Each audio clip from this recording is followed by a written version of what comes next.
3 overreactions from week 6. Khalid hit us with the first one, man. Oh, man. Oh, this one brings some joy to my heart.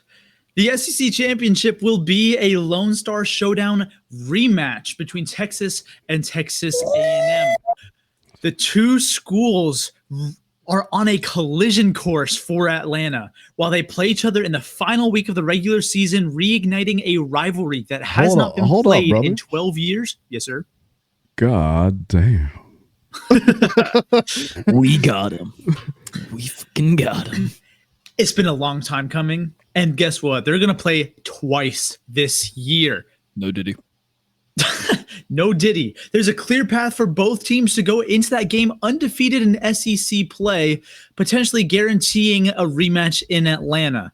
Texas's biggest challenges up until the final week of the season when the two teams play come in the next 3 weeks. Texas plays Oklahoma, Georgia, and Vanderbilt. Who would have thought? Georgia then Vanderbilt. Is that the lethal combination for the number one team in the country? It was for Bama. Maybe it will be for Texas. Texas A&M, however, faces South Carolina on the road, which will be a sneaky good game. South Carolina, that's a great environment, and that team should have beaten LSU. They would be ranked if they had. I blame the refs for that one. South Carolina is better than the record indicates, especially with Rocket Sanders and Lenore Sellers coming back from injury.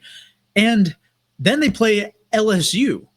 They host LSU, so they have the 12th man on their side, but LSU will be a tough game nonetheless, and all of that after a bye week this week and then a road date with Mississippi State. So both these teams could realistically run the table on their way, to Kyle Field, where they both play each other in November. But if that does happen, they could easily play each other in the SEC championship game, setting up what would be probably one of the most epic sagas of this rivalry ever. These two teams have a 12-year hiatus, and suddenly in the first year of Texas joining the SEC, the first year where they play each other in so long, not only do they have an epic game in Kyle Field, but they get a play in the SEC championship game, a place that A&M has never been, and a place that Texas would be making their first appearance in their first year in the conference. Some stories write themselves, and especially with the way that Texas A&M dismantled and manhandled Missouri this past week, who's to say it won't happen? Hold on, did you say Lenore Sellers? Yes, sir. Get the helmet. Boom. Lenore Sellers season, baby. Oh, what a meme. Let's get on to our next and probably the hottest of hot takes in the 3 overreactions. What? Ashton Jeanty will not win the Heisman. I will qualify and say if the season ended right now, today, Ashton Jeanty 100% should be given the Heisman Trophy. Not even close. Not even close. Why is there a minor there? You put some respect on Jebediah's name. Also, no diddy.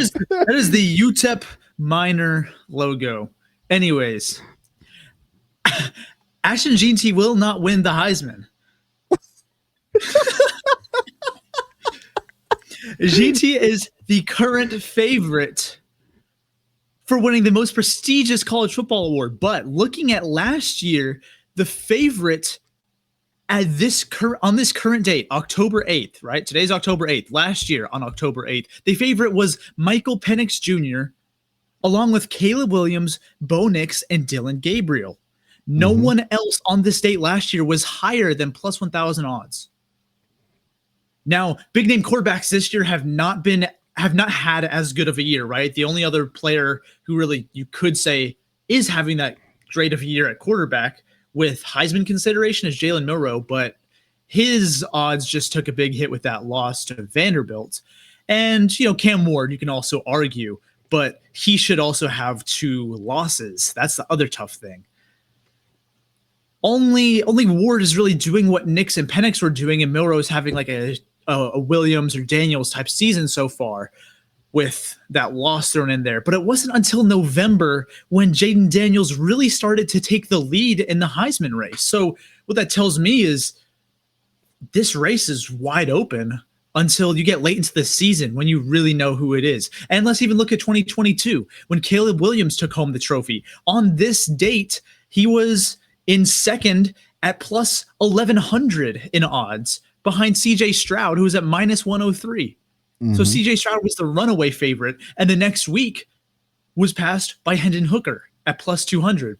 I believe they beat Alabama that week, so that explains it. Once again, it wasn't until mid or late November when it became clear that Williams, the eventual winner, became the favorite.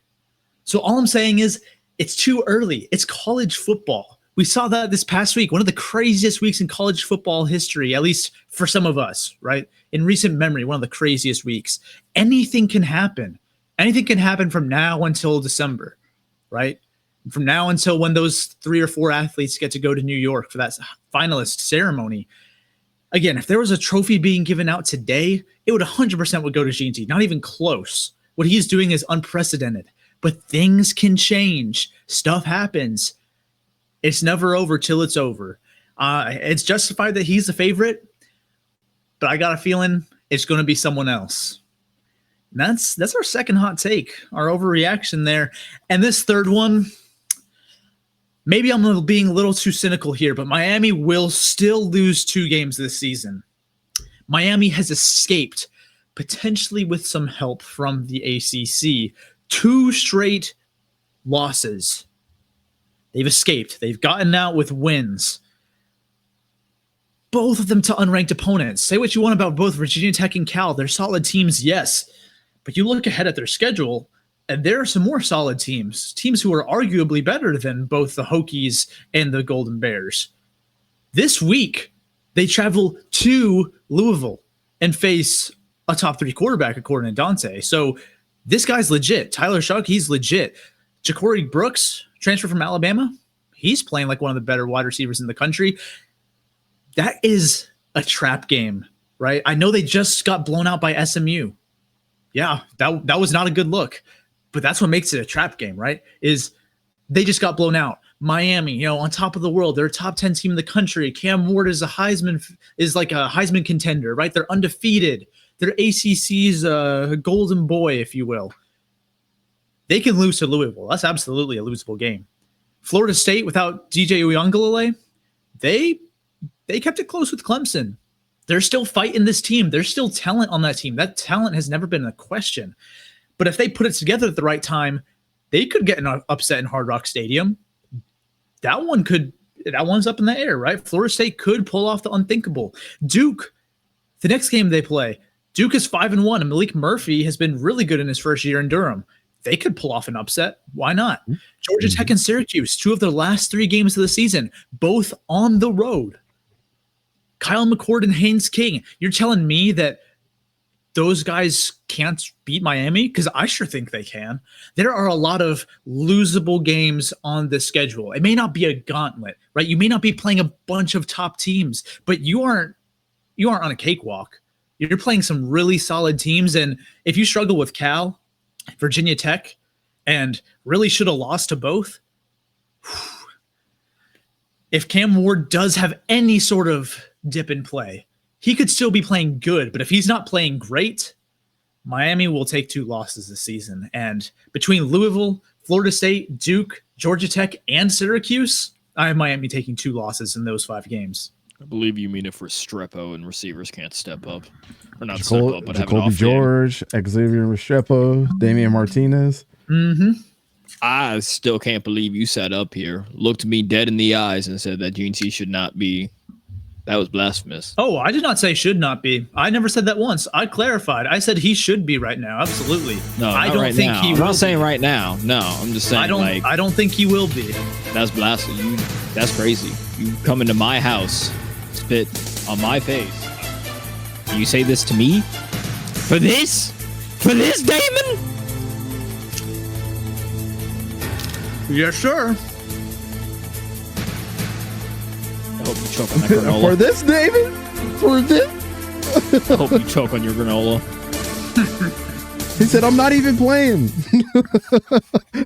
I'm literally sitting here talking This is shit. blasphemous. Oh man. I do agree with you. Heresy, actually. I do agree with you on this one though. 100%. Oh, absolutely. Miami's due for about 3 losses this year.